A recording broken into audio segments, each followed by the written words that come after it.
ज्ञान यज्ञ की इस अनोखी कक्षा में आपका स्वागत है। मैं हूं आरती। चलिए शुरू करते हैं आज का अध्याय। MS PowerPoint 2007 के इस अध्याय में एनिमेशन स्टेप के तहत एनिमेशंस ब्लॉक में हम सीखेंगे स्लाइड में एनिमेशन देना। अब हम देखते हैं कि अगर हमको इसमें एनिमेशन का उपयोग करना है, उसके लिए हमको चुनना होगा एनिमेशंस ब्लॉक के अंदर कस्टम एनिमेशन। कस्टम एनिमेशन पर जब आप क्लिक करेंगे तो ये देखिए साइड में ये टास्क पेन खुल जाएगा। अभी ये जो है ये सब कुछ बंद है।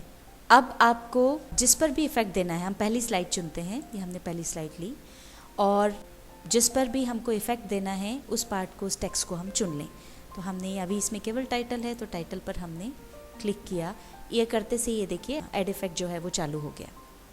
अब यहाँ पर एरो जो है उस पर आप क्लिक करें तो अलग अलग जगह के लिए इफ़ेक्ट है। एंट्रेंस यानी ये शुरू में किस तरह से आए, फिर एम्फेसिस देना हो तो कैसे देना है, एग्ज़िट जब करना हो तो किस तरह से हो, ये सारे जो हैं अलग अलग चीज़ों के लिए इफ़ेक्ट हैं अलग अलग।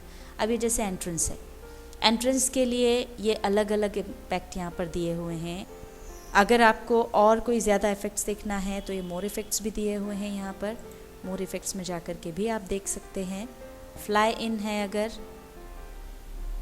तो ये इस तरह से आएगा, स्ट्रिप्स इस तरह से आएगा, व्हील इस तरह से घूमते हुए आएगा। मान लीजिए हमने व्हील चुना, अब हम ओके कर देते हैं। ये देखिए ये यहाँ पर ये इफ़ेक्ट आ गया है और ये नंबर 1 यहाँ पर आ गया। इसका मतलब कि इसके ऊपर अब वो इफ़ेक्ट लागू हो गया है। दूसरी स्लाइड पर एनिमेशन चुनना है तो हम ये दूसरी स्लाइड पहले चुन लेंगे। अब यहाँ पर ध्यान रखें कि जिसको भी पार्ट को या टेक्स्ट को पहले चुनेंगे, ये जो इफ़ेक्ट है वो उस पर पहले आएगा। अब चूंकि हम चाहते हैं कि पहले टाइटल आए, इसलिए पहले हम टाइटल चुनें। ये इस पर हमने क्लिक किया। अभी ऐड इफ़ेक्ट पर गए, यहाँ पर हमने देखा एंट्रेंस। एंट्रेंस में मान लीजिए हम ग्लाइड चाहते हैं, हमने इस पर क्लिक किया, ये इस तरह से यहाँ पर आ गया। अगर और कोई इम्पैक्ट आपको चाहिए तो वो भी आप देख सकते हैं। स्पाइरल इन चाहिए तो ये देखिए इस तरह से आएगा। अब यहाँ पर आप देख सकते हैं कि इस पर हमने 2 जो है इफ़ेक्ट अप्लाई करके देखे थे, तो ये 1 2 ये 2 आ गए। इसका मतलब कि अब जब स्लाइड शो करेंगे तो एक के बाद एक वो दोनों इफ़ेक्ट यहाँ पर नज़र आएंगे। अब हमको दोनों नहीं चाहिए, एक ही चुनना है, तो हम इसमें से एक रिमूव कर दिया। रिमूव पर जाकर आप क्लिक करेंगे तो ये देखिए एक रिमूव हो गया और ये पहला इम्पैक्ट है। अब हम जो हमारे यहाँ पर टेक्स्ट दूसरा जो लिखा हुआ है, पॉइंट्स लिखा हुआ है, इस पर हम इफ़ेक्ट डालना चाहते हैं तो इस पर क्लिक करें, ऐड इफ़ेक्ट पर जाएं। मान लीजिए हम चाह रहे हैं कि ये ग्रो एंड टर्न आए, तो ये देखिए ये इस तरह से एक एक आकर के घूमेगा। अगर आपको ये नहीं चाहिए, कुछ और चाहिए, तो आप उस पर जा सकते हैं। डिसेंट हमने किया तो ये देखिए एक एक करके ये नीचे उतरता हुआ आएगा। इसको हमने चुन लिया, उसके लिए ओके कर देंगे। तो ये देखिए तीनों पॉइंट्स के लिए, ये तीनों पॉइंट्स पर अब ये इफ़ेक्ट लागू हो गया है। अब एनिमेशन के बाद ये जो स्लाइड हमारी तैयार हुई है, इसे अगर आप देखना चाहते हैं कि किस तरह से नज़र आएगी, तो आप ये राइट हैंड साइड कॉर्नर पे टॉप में इस पर जाकर के क्लिक करेंगे तो ये देखिए आपको पूरी स्लाइड आपके सामने प्रेजेंट हो जाएगी। चाहे तो इसे यहाँ प्ले करके भी देख सकते हैं। ये देखिए पूरी स्लाइड में कैसा इफ़ेक्ट आ रहा है ये आपको नज़र आ जाएगा। इसे आप बदलना चाहें तो बदल सकते हैं। इसके अलावा यहाँ पर टास्क पेन में आपको और भी कुछ ऑप्शंस मिलते हैं, जैसे स्पीड। पहले हम यहाँ पर क्लिक कर दें। अब मान लीजिए इसकी टाइटल जिस तरह से आता है उसकी स्पीड हमको घटानी या बढ़ानी है तो वो यहाँ से हम कर सकते हैं। वेरी फास्ट है, इसे आप मान लीजिए मीडियम करना चाहते हैं तो ये मीडियम हमने चुन लिया। ये देखिए मीडियम स्पीड से आया। अब इसी तरह से नीचे का जो टेक्स्ट है उसकी भी अगर आपको स्पीड में कोई चेंज करना है तो आप कर सकते हैं। हमने इसको भी मीडियम कर दिया तो अब ये मीडियम स्पीड से एक एक चीज़ आ रही है। अगर आपको फास्ट करना है, आपको लग रहा है स्लो है, तो आप इसे फास्ट कर दें इस तरह से। इसके अलावा भी कुछ ऑप्शंस हमको यहाँ पर मिलते हैं। ये हमने इसको चुना तो ये देखिए एरो जो लगा है, इस एरो पर हम जाएंगे। यहाँ पर इफ़ेक्ट ऑप्शंस करके हमको ये ऑप्शन मिलेगा।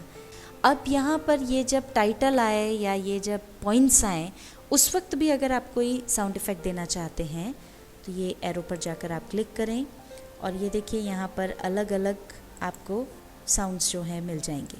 अब मान लीजिए आपने कैमरा साउंड जो है यहाँ पर चुना।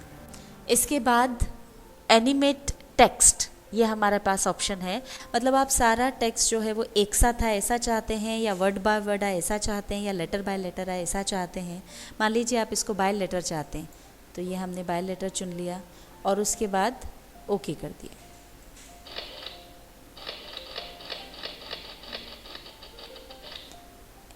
अभी देखिए एक एक लेटर करके एक एक अक्षर यहाँ पर आया और हर लेटर के साथ वो साउंड ऑप्शन आ रहा है, तो वो बहुत ज़्यादा रिपीट हो रहा है।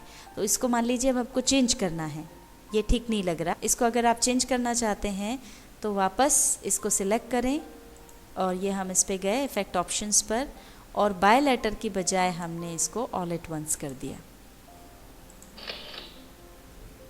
ये देखिए एक साउंड के साथ पूरा वो आ गया। अब ये इफ़ेक्ट अगर आप यहाँ पर भी नीचे देना चाहते हैं तो आप यहाँ पर भी दे सकते हैं।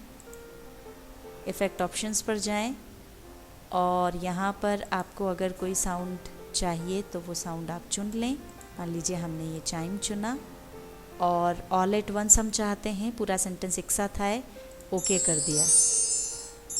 अब ये देखिए हर पूरे सेंटेंस के साथ ये साउंड आएगा।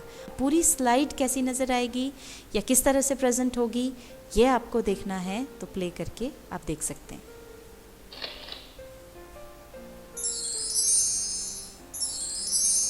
इस तरह से इसका प्रेजेंटेशन होगा। इसी तरह से आप अपनी सारी स्लाइड्स में एनिमेशन दे सकते हैं। अब अगर आपने जो भी एनिमेशन दिया है या स्पेशल इफ़ेक्ट दिया है वो आपको नहीं चाहिए तो आप इसको सेलेक्ट करें और यहाँ पे रिमूव पे चले जाएं तो जो भी इफ़ेक्ट है वो हट गया है। मान लीजिए आप केवल साउंड हटाना चाहते हैं, साउंड आपको नहीं चाहिए, तो जिस भी पार्ट पे वो साउंड इफ़ेक्ट आपने दिया है वहाँ पर आप क्लिक करें और इसके बाद ये हम इस एरो पर गए, इफ़ेक्ट ऑप्शंस हमने चूज़ किया। अब यहाँ देखिए कैमरा वाला साउंड है, आपको ये नहीं चाहिए तो आप एरो पर क्लिक करें और इसके बाद जब ऊपर जाएंगे तो नो साउंड, पहला ही ऑप्शन है नो साउंड, उस पर क्लिक कर दें, ओके कर दें। तो यहाँ से ये देखिए अब ये बिना साउंड के आया है। इसी तरह से अगर आपको नीचे के टेक्स्ट से हटाना है तो वो भी आप इसी तरह से हटाते जाएं। सारी स्लाइड्स में से आप साउंड हटा सकते हैं। MS PowerPoint 2007 के इस अध्याय में एनिमेशंस टैब के तहत एनिमेशंस ब्लॉक में हमने सीखा स्लाइड में एनिमेशन देना।